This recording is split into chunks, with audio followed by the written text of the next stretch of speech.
Setelah sebelumnya sempat diperbaiki dengan cara ditimbun menggunakan agregat, kini Jalan Letu Karim Kadir yang berada di Kecamatan Gandus kembali rusak.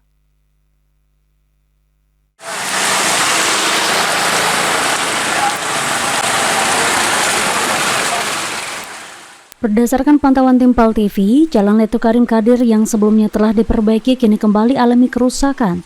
Terlihat kondisi di sepanjang jalan yang bergelombang serta digenangi air dapat membahayakan pengendara yang melintas.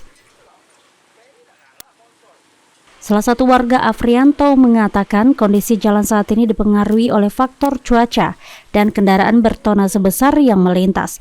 Diharapkan agar pemeliharaan jalan terus dilakukan sehingga tidak terjadi lagi kemacetan serta kecelakaan terutama bagi pengguna sepeda motor.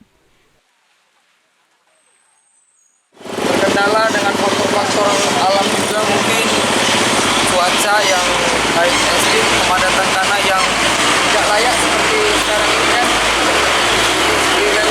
Besar jadi ambles. Jadi harapan kami sebelum janji bulan 3 pekerjaan itu terlaksana, mohon kiranya kepada instansi yang terkait untuk tetap menjaga kualitas jalan yang semakin ambles.